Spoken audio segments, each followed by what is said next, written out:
Mjambo wa Kenya wenzangu, nina uhakika kwamba mmeona kwenye televisheni zenu na kwenye redio kwamba KRA inasema kwamba inanifanyia uchunguzi kwa fedha ambazo wananidai. Kile ambacho ningependa kusema ni kwamba mimi ni Mkenya ambaye ninatii sheria, na kama kuna fedha zozote ambazo KRA wanasema kwamba wananidai ama sikuwalipa, tunaweza kuketi chini pamoja na mawakili wangu na accountants tupige hesabu, na mimi sina shida, nitang'ang'ana na tutaweza kushughulikia hilo jambo. Ile kitu ambacho sielewi ni why a private and confidential matter is being investigated in the media, kwa sababu mambo ya kifedha ni mambo ya kibinafsi, si mambo ya media. But it is okay. I know that there is misuse of state agencies and state machinery kuninyamazisha ama kunilazimisha nifanye kazi na serikali kwa lazima, kwa kunitishia kwamba watafunga kampuni ama watafanya kitu fulani. I'll continue to speak the truth. I'll continue the Vampire Diaries. I'll continue with the Inject Party. Na nitaendelea kusimama kama kijana ambaye amejitolea kutafuta uongozi mbadala katika nchi yetu. Jinsi ambavyo mnajua, nchi yetu kila Mkenya ni mlipa ushuru. Shida ambayo iko Kenya ni kwamba ule ushuru ambao tunalipwa unatumika vibaya, na fedha nyingi sana zinaibiwa na hawa ambao ndio wanajifanya kwa ndio wachunguzi. Lakini mimi I will cooperate kama Mkenya ambaye anatii sheria. Ningependa mjue kwamba whatever I'm going through right now as a young person who is in business, having built this business empire at the age of 29 now, is what other young people will go through if we do not change our system of governance. Secondly, I'm very lucky to have started and had a successful business, kwa sababu most young people wanatamani sana wawe na biashara na waweze kujimudu kimaisha. Lakini wengi hawawezi kwa sababu they don't have capital. Na wakienda kuitisha mkopo kwenye benki, wanaitishwa logbook ama title, na vijana wengi hawana kazi. Mumeona ile spate of abductions ambayo imekuwa eti kwa sababu vijana wanaishtumu serikali. What I can tell the people in government is the young people are going through a lot. Most of the young people are unable to marry because they cannot manage the cost of dowry. Most of the young people do not have jobs. Most of the young people cannot start businesses because of lack of capital. They are idle, they are depressed. So if you see them complaining on social media, or ama wanachora vibonzo ama cartoons za President William Ruto, it is because he has made them idle. If he wants them to stop doing that, he should give them jobs and make them busy. And decent jobs, not just any jobs. Swala la pili ni kwamba young people are going through a state of hopelessness, kwamba hawana ile hope kwamba Kenya itakuwa na matumaini kwao. So most people are giving up hope, and that's why many young people are going into drug abuse and into crime. Wasichana wetu wanapigwa picha na video wakiwa uchi ili wauze online kwa mitandao kama Stripchat na OnlyFans ili waweze kumudu rent.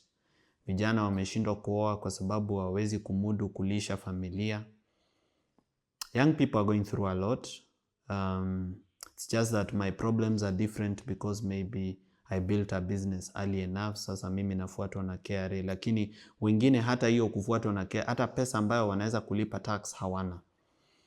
I believe if we empower young people to start businesses and to grow, they can employ many more young people and we can alleviate poverty in our country.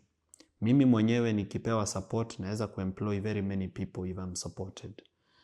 But this is the situation that we are in. Let us continue standing together.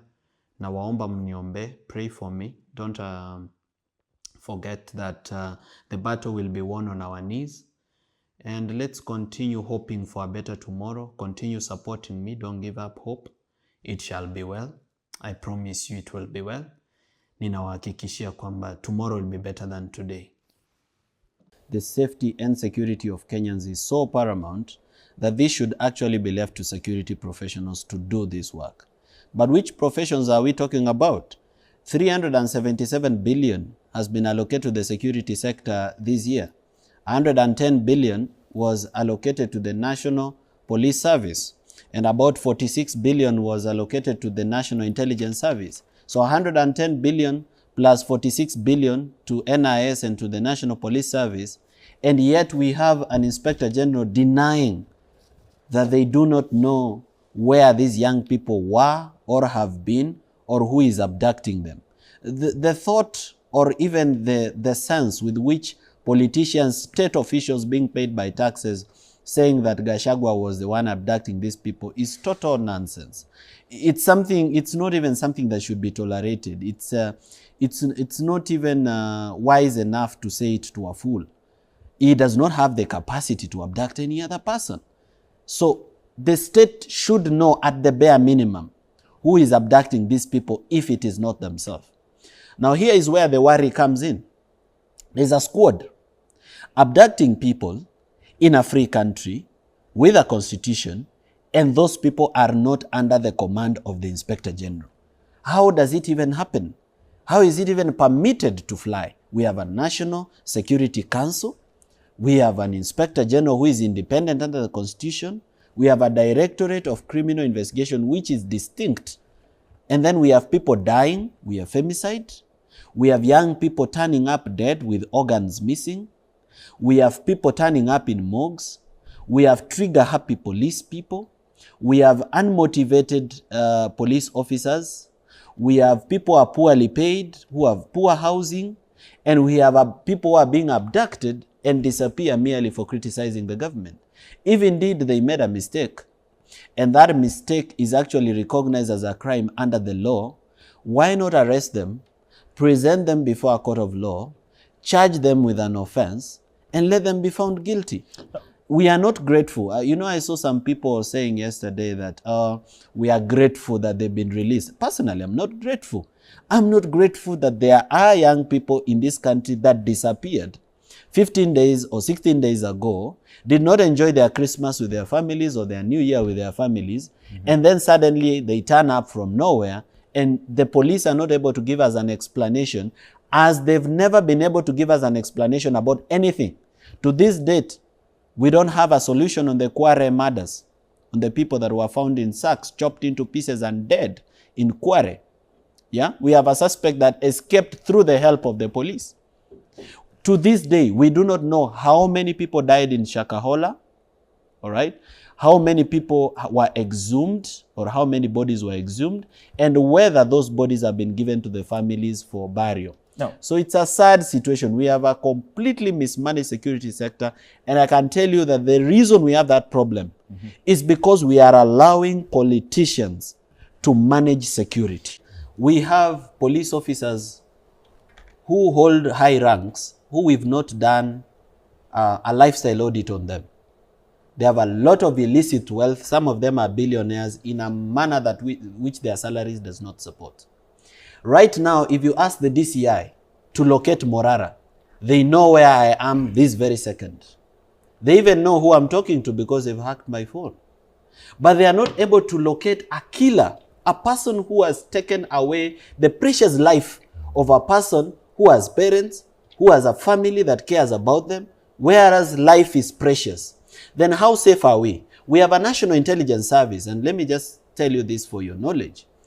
We have a National Intelligence Service where we have political cronyism. People are being given positions in the NIS on the basis of politics. Okay. For example, at this very point, I can say it right here on K24, that the person managing political affairs in the National Intelligence Service is the son of Mudavadi. So then